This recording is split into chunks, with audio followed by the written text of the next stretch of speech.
Hello everyone, welcome back. We've got a brand new story to share with you. So let's begin. My name is Calvin. I used to think love meant giving everything. Time, effort, money, whatever made Hallie happy. I thought that's what a good partner did.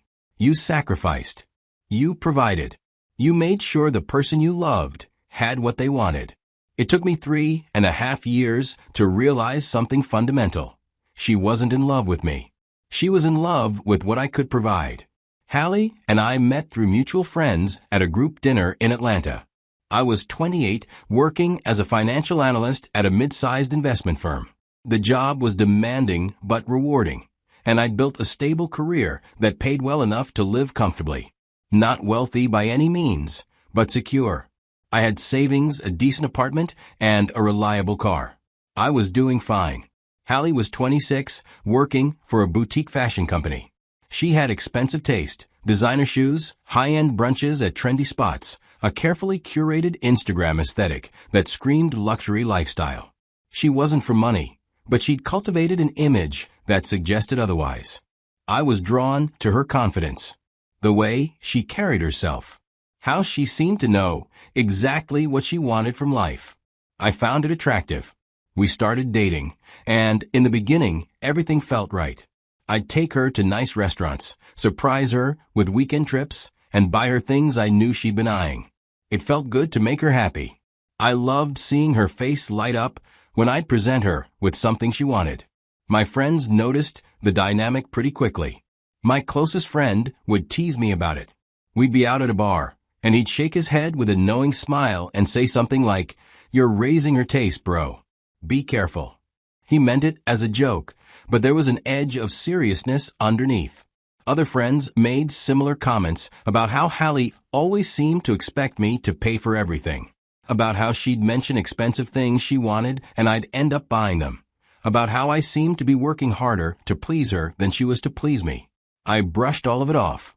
I told them they didn't understand our relationship, that I genuinely loved her and wanted to take care of her, that providing for someone you love wasn't a burden.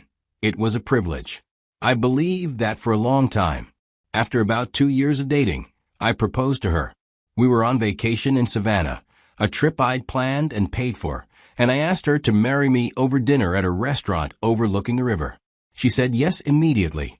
She didn't waste time posting photos of the ring within minutes. The ring had cost me a lot. I'd saved for it carefully, researching diamonds and settings, wanting to get something that would impress her. When she saw it, her eyes went wide, and she told me it was perfect. We set a date 6 months out. Enough time to plan properly, but not so long that we'd lose momentum. That's when the wedding planning began. Hallie had a vision. A very specific, very expensive vision. She wanted imported flowers, not just any flowers, but specific varieties from specific regions. She wanted gold-trimmed cutlery for the reception tables. She wanted a professional drone team to capture cinematic footage of the ceremony. She'd already picked out a designer wedding dress that cost more than my monthly rent, and now she was talking about wanting a second designer dress just for the reception. I was already covering the bulk of the major expenses. The venue rental for both the ceremony and reception. Full catering for 200 guests. Accommodations for our honeymoon in the Maldives, a trip she'd been dreaming about for years. My savings account was taking a serious hit. I'd always been careful with money, always planned ahead, but the wedding costs were stretching me thin. I was still contributing to my 401k and keeping an emergency fund, but beyond that, almost everything extra was going toward the wedding. Still, I told myself it was worth it. It was our day. It should be special. Hallie deserved to have the wedding she'd always imagined. We didn't live together yet. We'd planned to move in together after the wedding. So Hallie would come over to my apartment a few evenings a week. One evening, about 6 weeks before the wedding date, she came over after work with her laptop. She settled onto my couch with a glass of wine and started showing me photos on her screen. A luxury resort in Santorini. Professional photographers. Elaborate setups with flowing fabrics and dramatic cliffside backgrounds. She wanted to do a pre-wedding photo shoot there.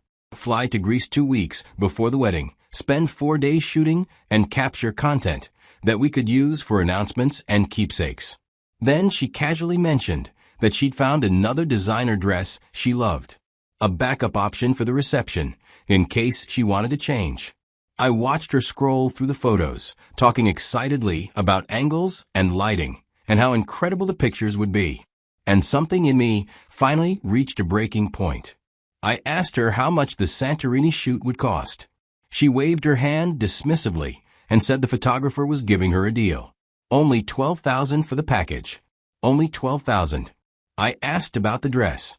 She said it was around $2,000, but that it was an investment piece she could wear again. I set down my own glass and took a breath before speaking. I told her we couldn't keep stretching the budget like this. That we'd already spent more than we'd originally planned. That we needed to be realistic about what we could afford. Her expression changed immediately. The excited light in her eyes dimmed. She asked what I meant. I explained as calmly as I could. I said the wedding was already expensive. That I'd covered the venue, the catering, and the honeymoon accommodations. That adding another $12,000 to $16,000 on top of everything else wasn't feasible. She stared at me for a moment, then said the words that I should have recognized as a red flag. It's our wedding. Don't you want it to be perfect? I felt frustration rising, but kept my voice level. I told her I wanted our marriage to be perfect. The wedding was just a day. What mattered was what came after. The temperature in the room dropped. Hallie's face hardened. She closed her laptop slowly and set it aside. When she looked at me again, the warmth that usually softened her features was completely gone. She said she couldn't believe I was being so cheap about our wedding day. That she'd been dreaming about this since she was a little girl. That I was ruining it by being selfish with money. I tried to explain again that it wasn't about being cheap. It was about being reasonable. About starting our marriage on solid financial ground instead of buried in debt. She wasn't hearing it. She stood up, gathered her things, and left my apartment without saying goodbye. I sat there on my couch for a long time after she left, feeling unsettled but not quite sure why. I'd seen her do this before, get upset, withdraw, wait for me to chase her and apologize. It was a pattern we'd fallen into over the years. She'd get cold, I'd sense her pulling away, and I'd scramble to fix whatever I'd done wrong. Usually by giving in to whatever she'd wanted in the first place. But this time, something in me didn't move to make peace. I didn't call her that night. Or the next day. She didn't reach out either. By day 2, the silence between us felt heavy but not urgent. I went about my normal routine, work, gym, making dinner, and reading before bed. I thought about her, wondered if I should text, but didn't. Day 3. She posted to her Instagram story. A photo of her out with friends at some upscale restaurant, laughing, looking carefree. The caption read, "Never beg for attention." I saw it. I knew it was directed at me. I didn't respond. More stories followed over the next couple of days. Her at brunch with girlfriends. Her getting her nails done. Her trying on clothes at a boutique. Each one was carefully curated to show how unbothered she was. How fine she was without me. I watched them passively, but didn't react. Didn't like them. Didn't comment. Didn't text to ask how she was. By day 5, I could tell she was noticing my lack of response. Her stories became more frequent. More pointed. Captions like "Know your worth," and "Energy goes where it's appreciated." I still didn't engage. Then came day 7. I was home after work, sitting at my kitchen table with my laptop, reviewing some reports for a meeting the next day. My phone buzzed with a text. It was from Hallie. The message was short and direct. "Since you're comfortable denying me what I asked for, there'll be no more intimacy until further notice." I read it once, then read it again. I set my phone down and leaned back in my chair. Not angry, not panicked, just clear. Everything suddenly made sense in a way it hadn't before. Intimacy was being used as a bargaining chip. Affection had terms and conditions. Love came with a price tag, and if I wasn't willing to pay it, the relationship would be withheld. That's when I knew we weren't partners anymore. We were in a transaction. I didn't respond to the message. I just sat there thinking for a long time. Then I made a decision. The next morning, I started making phone calls. First, I called the wedding venue. I explained that I needed to cancel our booking. The woman on the other end was sympathetic but explained their cancellation policy. I'd lose my deposit, but since we were still more than 30 days out, I could get back about 40% of what I'd paid. I told her to process the cancellation. Next, I called the decorator. Canceled the floral arrangements, the table settings, all of it. Lost that deposit too, but stopped the remaining payments. I contacted the photographer. Canceled the day of coverage and the engagement photos we'd scheduled. He was disappointed but professional about it. Then the band. Canceled the reception entertainment. They kept half the deposit per our contract and refunded the rest. Each call was calm and businesslike. I didn't offer dramatic explanations. Just said the wedding wasn't happening and I needed to cancel services. The hardest call was to Hallie's parents. Her father, Robert, was a decent man. Gruff but fair. We'd had several conversations over the years, and while we weren't close, there was mutual respect. I called him that evening. Told him I needed to speak with him about something important. When he answered, I was direct. I said I wanted him to hear it from me before anyone else. I wouldn't be going forward with the wedding. There was a long pause on the other end. Then he asked why. I kept it simple. Said Hallie and I weren't right for each other. I didn't think we should get married.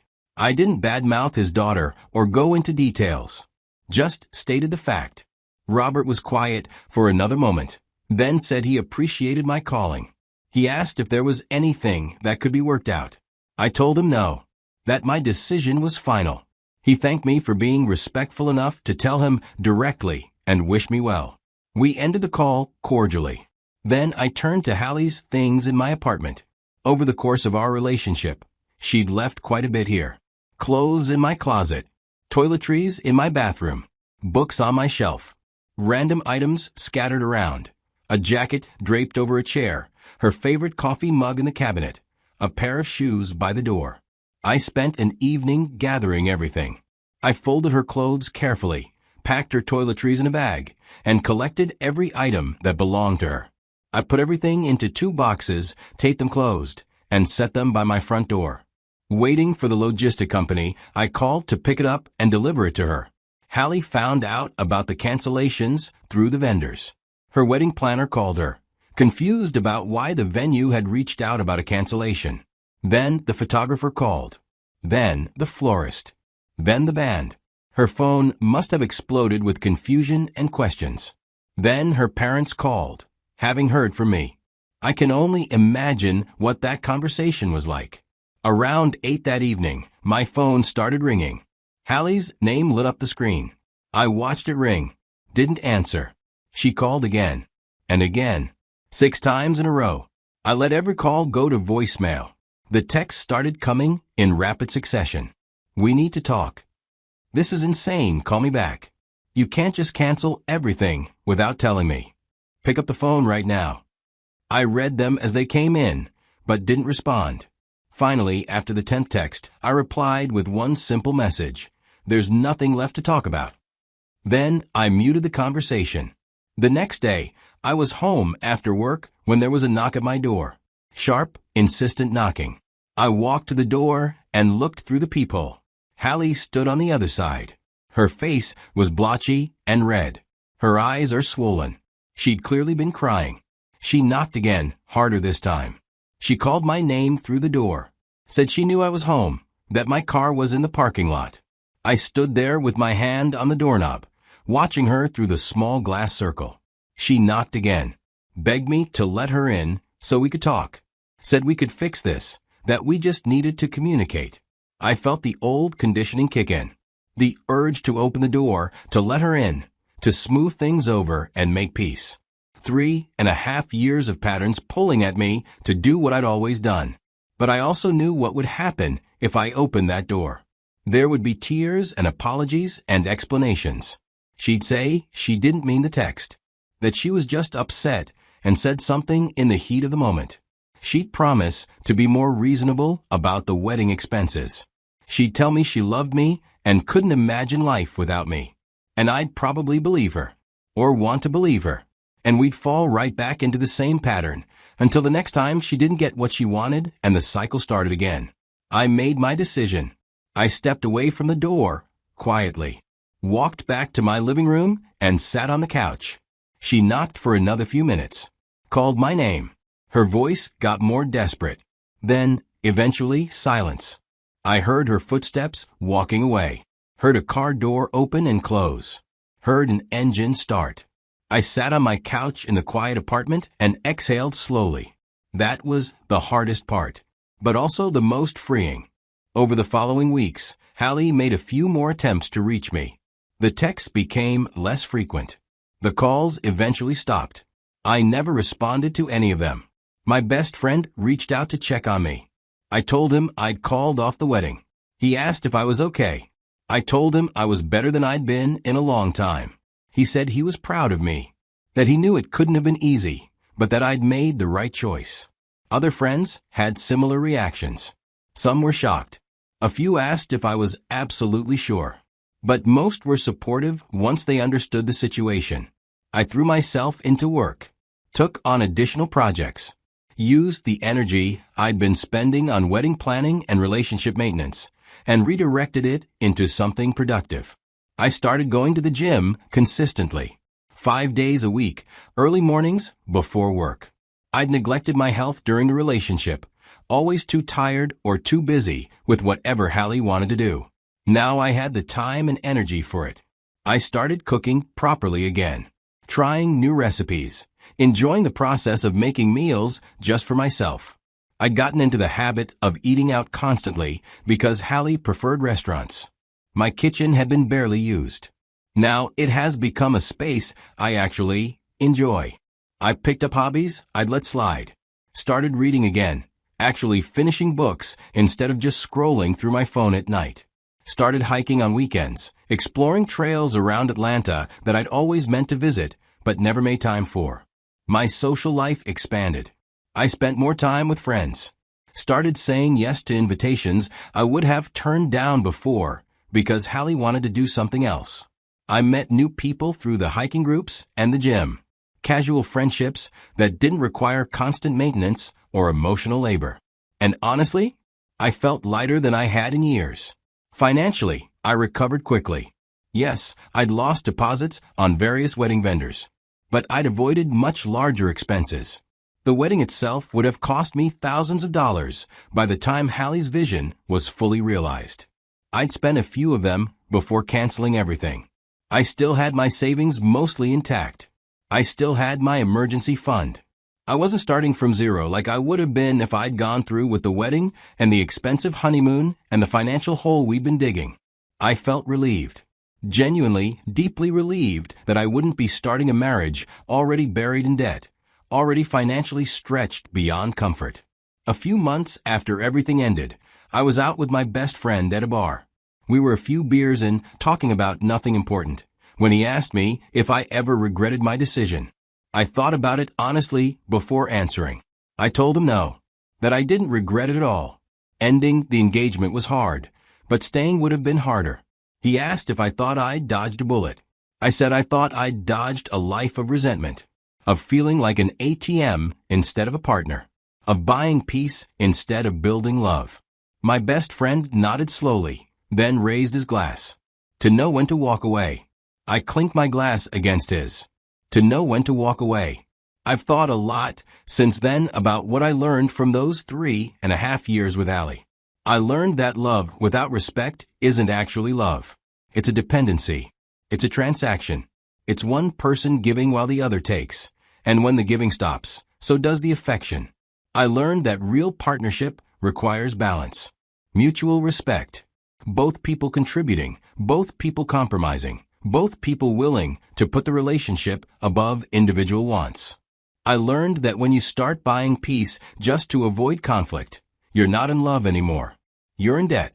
Emotional debt that compounds over time until you're so deep you can't remember what it felt like to be equal partners. I learned that threats and ultimatums aren't tools of love. They're tools of manipulation. And giving in to them doesn't save the relationship. It just teaches the other person that manipulation works. Hallie thought I'd beg. She thought I'd panic when she withdrew intimacy, when she went cold, when she made me choose between her demands and my boundaries. She thought I'd fold like I'd always folded before. But I didn't. Not because I stopped loving her, but because I finally understood that what we had wasn't love. It was a transaction where I kept paying and she kept taking. And the moment I couldn't pay anymore, the relationship dissolved. Real love doesn't work that way. Real love doesn't threaten to withhold affection when you set a reasonable boundary.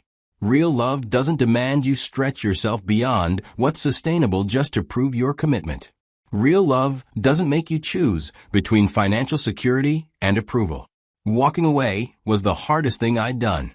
Watching her stand outside my door, crying, knowing I could open it and temporarily fix the pain, that took everything in me to resist. But it was also the most necessary thing I've ever done. It freed me from a pattern that would have defined the rest of my life. It saved me from a marriage built on inequality and resentment. It gave me back my self-respect. I still believe in love. I still want partnership and companionship and someone to build a life with. But now I understand what to look for. And more importantly, what to walk away from. Someone who sees your boundaries as obstacles instead of self-care isn't your partner. Someone who uses affection as currency isn't your lover. Someone who makes you choose between self-respect and their approval isn't your equal. Hallie taught me that. Not through the good times, but through that final text message and everything that followed. When you start buying peace just to avoid conflict, you're not in love anymore. You're in debt. And the only way out is to stop paying. Thank you for watching.